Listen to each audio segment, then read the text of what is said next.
오늘도 우리 사는 이야기 찾아주셔서 감사합니다. 사연자분이 보내주신 이야기 시작해볼게요. 안녕하세요. 저희 집은 어렸을 적 아빠 사업이 잘 돼서 남부럽지 않게 잘 살았습니다. 뭐 잘 살았던 것 같아요. 저와 여동생은 친구들은 하나밖에 없는 인형들도 2개씩 3개씩 갖고 있었고, 그래서 어릴 때 제 기억이 있을 때부터 항상 친구들의 부러움을 샀었어요. 집도 2층 집에 각자 방도 있고 도우미 아주머니도 있는 그런 집이었죠. 유치원이나 학교 끝나고 친구들이 집에 놀러 왔을 때 저희 집을 보고 엄청 부러워하고, 놀고 있으면 간식 가져다 주시는 도우미 아주머니를 보고도 엄청 부러워했어요. 저는 그게 특별한 일인 줄 모르고 살아왔었고요. 어쨌든 그런 생활을 초등학생 저학년 때까지는 했던 것 같아요. 그러다가 4학년쯤 됐을 때 갑자기 엄마 아빠가 다른 집으로 이사를 가야 한다고 하셨습니다. 저와 동생은 이사가 뭔지 잘은 몰랐기에 마냥 좋다고 했죠. 새로 이사간 집은 전 집보다 굉장히 작았고 도우미 아주머니도 없었어요. 예전에는 저와 동생 방, 엄마 아빠 방, 아빠의 서재, 저희 놀이방, 드레스룸 등 전부 따로 있었다면, 새로 이사한 집은 엄마 아빠 방, 저와 동생 방 이렇게 3개가 끝이었어요. 저와 동생은 처음에는 그저 여행 온 거라고 그쯤으로 생각했던 것 같아요. 그런데 그 집에서 지내는 시간이 점점 길어지니까 원래의 집으로 돌아가고 싶었죠. 그래서 엄마 아빠에게 우리 집에 언제 가? 하고 물어봤었던 기억이 나요. 엄마 아빠는 여기가 이제 우리 집이야 라고 말해주셨고, 그때마다 저와 동생은 이 집 싫다고 목 놓아서 울었던 것 같아요. IMF로 인해 아빠 사업이 어려워져서 많이 힘들었던 걸 그땐 너무 어렵기에 몰랐던 거죠. 그리고 2년 후 저희 집은 한 번 더 작아졌습니다. 이제는 저와 동생의 방이 따로 있지 않고 한 방을 써야 했고, 저희가 자주 가지고 놀던 인형들도 대부분은 처분했죠. 매일매일 공주 옷만 입고 항상 깨끗한 새 신발을 신고 다니던 저와 동생은 보통 아이들처럼 조금은 시커먼 신발에 더 이상 공주 옷도 아닌 엄마 주변 지인에게 받은 엄마 친구 딸이 입던 옷을 입게 됐죠. 처음에는 갑자기 변해버린 환경을 받아들이지 못했던 것 같아요. 매일 학교 가기가 창피하다고 울고, 집도 너무 작다고 울고, 그렇게 철없이 행동해서 부모님께서 많이 상처를 받으셨을 것 같아요. 그리고 제가 중학교를 졸업할 때쯤 집안 형편은 점점 더 어려워졌고, 아무리 힘들어도 그런 적은 없었는데 점점 학교에 내야 하는 급식비 같은 돈들까지 밀리기 시작했죠. 선생님은 조용히 불러서 부모님께 꼭 전달드리라고 안내문을 주셨고, 저는 그것마저 창피했고 사춘기까지 겹쳐 죽고 싶고 그랬어요. 그리고 집은 옮겨 다녔지만 한 동네에 계속 살았기 때문에 동네 사람들은 저희 아빠가 사업이 엄청 잘 돼서 되게 잘 사는 부자였던 것도 알고, 또 IMF 때 망한 것도 다 알고 있었거든요. 그래서 그게 절 더 힘들게 했던 것 같습니다. 잘 살 때는 항상 저희 엄마한테 언니 하면서 반찬을 가져오기도 하고 같이 쇼핑하러 가자고 친한 척 하던 아줌마들이 저희가 망해가니까 아예 모르는 사람인 척 굴더라고요. 저는 점점 크면서 그런 사람들이 역겨웠지만 엄마는 그러면 안 된다고 항상 저를 타이르셨죠. 엄마는 집안이 어려워지면서 안 하던 일도 시작하셨습니다. 평생 고생이란 걸 안 해본 엄마인데 식당에 나가서 일을 하셨어요. 저는 그런 엄마가 창피하기도 했지만 엄마가 속상해할까봐 티는 내지 못했고, 그저 내가 얼른 커서 엄마 아빠에게 보탬이 돼야지 하는 생각이 컸던 것 같아요. 그런 엄마는 힘드실 법한데도 주말마다 봉사를 다니셨어요. 유기견 보호소 청소봉사도 하시고 노인들이 있는 요양원 봉사도 다니시고요.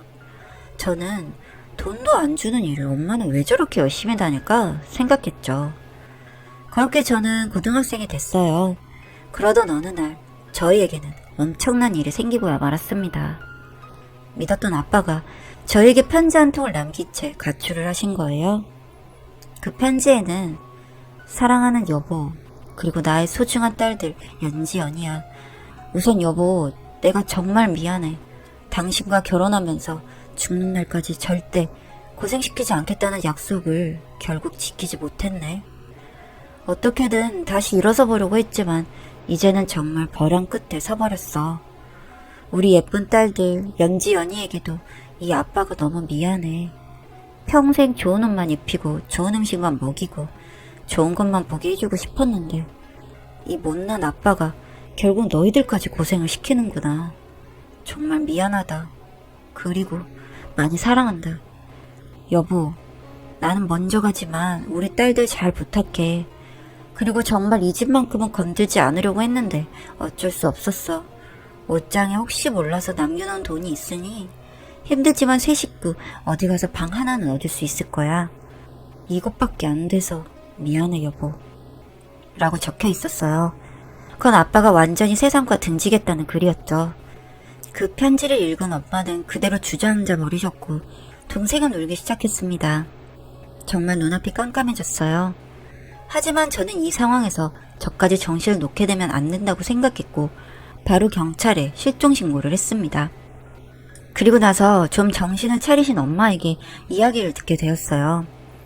아빠는 회사를 다시 일으키기 위해 집을 담보로 대출을 받았고 결국 회사를 살리지 못했고 집도 넘어간 것 같다고 하셨습니다.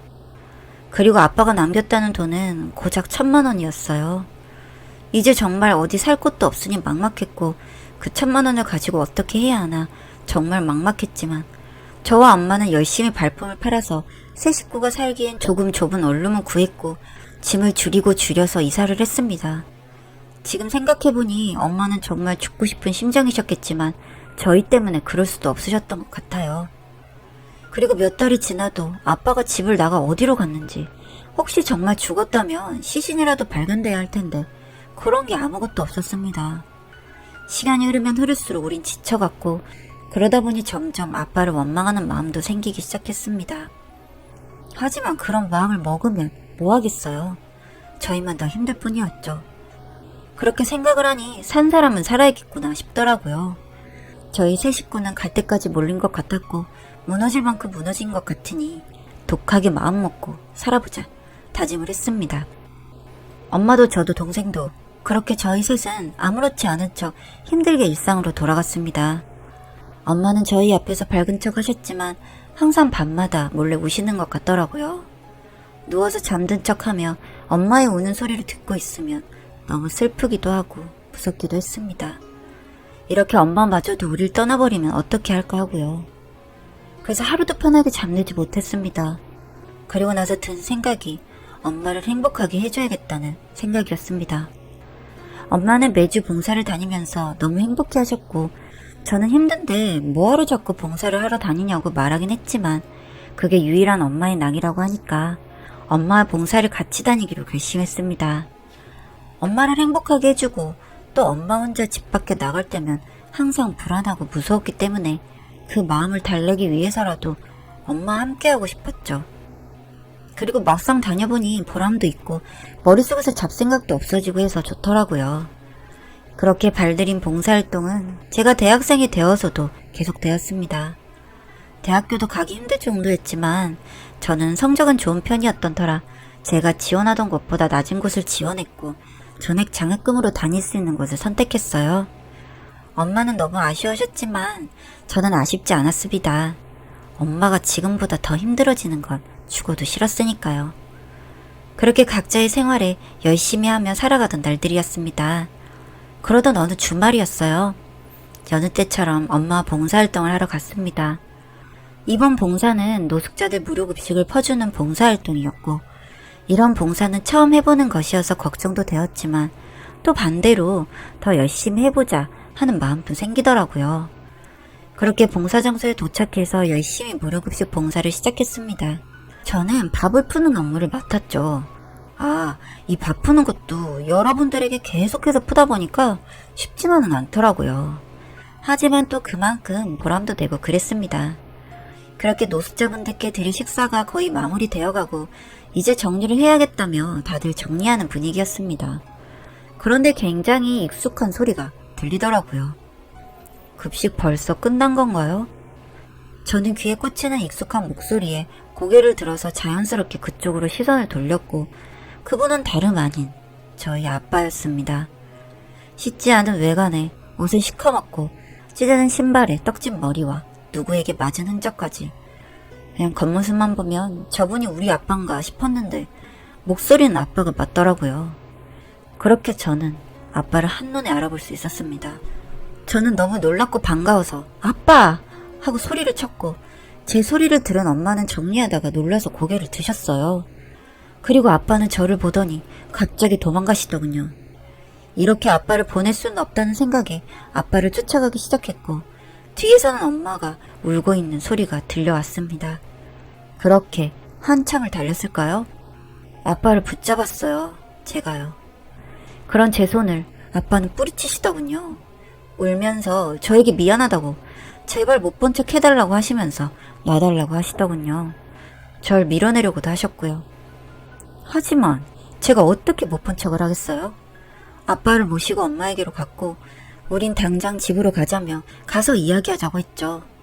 정말 노숙자 몰골 그대로인 아빠는 꼴도 그렇지만 악취가 났기 때문에 집으로 가서 씻고 이야기하기로 했습니다. 아빠는 그렇게 저를 따라오시더군요. 그렇게 집에 도착을 했고 동생은 주말이라서 친구를 만나러 갔는지 집에 없더라고요. 아빠는 집에 들어서자마자 또 한 번 주저앉으시더니 엉엉 우시기 시작했습니다. 저희 셋은 아빠가 언제 돌아올지 모른다는 생각 때문에 아빠 물건 하나도 버리지 않고 다 그대로 두었거든요. 엄마는 아빠에게 옷과 속옷을 챙겨주시며 씻고 나오라고 했고 씻으러 들어간 아빠를 두고 아빠가 입고 온 옷을 정리하기 시작하셨습니다. 아무래도 냄새가 좀 심했기 때문에 버리려고 하셨고 주머니에 뭐라도 들어있는데 버리면 안 되니까 확인하시더라고요. 그런데 그 안에서 어떤 복주머니 같은 게 들어있더라고요. 그 있잖아요. 아기들 세뱃돈 담아줄 때 쓰는 것 같은 그런 복주머니요. 이게 뭐지? 하면서 보니 그 복주머니 안에는 꼬깃꼬깃한 많은 지폐와 동전들이 있더라고요. 아빠 물건이니 그건 빼놓고 옷과 신발은 다 갖다 버렸습니다. 그리고 씻고 나올 아빠를 기다렸어요. 엄마는 차분해지신 모습으로 아빠에게 이야기를 좀 하자고 말씀하시더라고요. 그때 왜 그런 편지를 써놓고 집을 나갔고 지금까지 어떻게 살았냐고요. 이렇게 살아있었으면 연락을 하던가 집에 오던가 하지 왜 이렇게 살고 있었냐고요. 아빠는 차분히 말을 이어나가셨습니다. 죽으려고 나가긴 했는데 죽을 용기는 나지 않았다고요. 그리고 정처 없이 떠돌다가 노숙자들과 어울리게 되었고 노숙자들을 관리하고 구걸을 해오라고 시키는 사람이 따로 있다는 걸 알았다고 합니다. 그래서 구걸해서 돈을 갖다 주며 먹을 것도 잘 것도 제공해줘서 몇 년간 거기에 있으며 그렇게 살아왔다고요. 눈물 흘리는 아빠의 모습이 너무 안쓰러웠어요. 그렇게 저희는 셋 다 모두 울었습니다. 그간의 힘들었던 생활들이 떠올라서였나봐요. 그러다가 갑자기 아빠가 옷 어디냐면서 물어보시더군요. 그래서 버렸다고 했더니 갑자기 화를 확 내시면서 왜 내 물건에 손대냐고 난리신 겁니다. 그 안에 복주머니 있는 거 못 봤냐고 하면서요. 황당하고 거기 뭐가 있다고 저러시나 했는데 엄마가 복주머니 여기 있다고 하니까 확 낚아채서 가져가시더라고요. 그런가 보다 하고 있는데 밖에 나갔던 여동생이 집 안으로 들어오더라고요. 그런데 여동생 뒤에 어떤 아줌마가 서 계신 겁니다. 동생이 엄마, 언니, 이분이 아빠 찾아왔다고 하는데 아빠가 집에 있어? 라고요. 동생은 아빠를 보고 놀랐고 아빠는 어찌된 일인지 그 아줌마를 보며 수스라치게 놀라면서 갑자기 집 밖으로 도망을 가시려고 했습니다. 그리고 그 아줌마는 아빠의 머리채를 잡았고요. 저희 집안에서 난리가 한번 났었습니다. 이 여자가 누군데 남의 집에 와서 오랜만에 만난 우리 아빠한테 행패인가 싶어서요. 그런데 뒤로 건장한 남자 몇이 들어오더군요. 너무 두렵고 무서웠고 아빠를 때리기 시작했어요. 어느 정도 상황이 진정되자 그 아줌마가 말을 꺼내더라고요. 그동안 노숙자 생활하면서 먹여주고 재워주고 편히 봐줬더니 이제 와서 도망을 쳐? 나한테 사랑하니 뭐니 하는 게 귀여워서 봐줬더니 너 내가 호구인 줄 알았냐?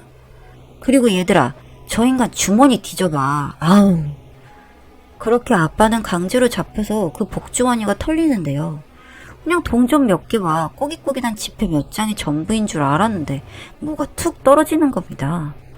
그건 정말 제가 모르긴 몰라도 알이 아주 큰 다이아 반지더라고요. 그 아줌마는 그걸 보더니 비웃으면서 야, 내 남편이 준 다이아 반지 가져가서 팔아보려고? 이제 존또드지까지? 진짜 너 웃긴다 이 새끼. 주먹으로 응징해주고 싶은데 그래서 내가 뭘 하겠냐? 좀 기다려봐. 좋은 거 가게 해줄게. 하는 겁니다. 저는 무서웠지만 그 아줌마에게 뭐 하시는 거냐고 했더니 욕을 섞어가면서 이야기를 하시더라고요.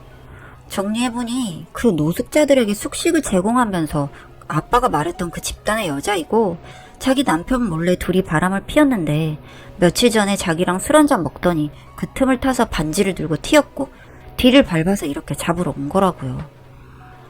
정말 이게 무슨 어이없는. 저희는 그렇게 힘들게 살고 있는데 아빠는 지금 바람을 피우고 도둑질을 했다고요?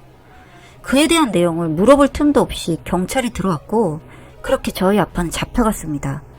뭐 이미 좀도둑질 이런 걸로 두어 번 경찰서를 들락거렸는데 이번엔 이 반지를 훔쳐간 걸로 아마 실형살게 될 거라고 하시더군요. 아빠는 그 이후 입을 굳게 닫았고요. 왠지 저희도 묻고 싶지 않더군요. 그 아줌마도 3년 정도는 몰래 만나면서 받아간 것도 있고 특별한 취급도 받으셨다 하는데 참 그런 이야기를 듣고 있자니 그동안 아빠의 생사를 걱정하면서 힘들게 살아온 저희는 뭐가 된 건지 싶기도 하고 복잡한 심정입니다. 엄마는 아빠가 실형 살게 되면 이혼도 준비할 거라고 하십니다. 아빠와 엄마의 이혼이 슬프거나 하진 않습니다. 다만 우리가 기억하는 아빠는 이런 사람이 아니었는데 차라리 우연이라도 만나지 않았다면 더 좋지 않았을까 하는 생각이 들더라고요. 그랬다면 적어도 이런 사람으로 기억되진 않았을 테니까요.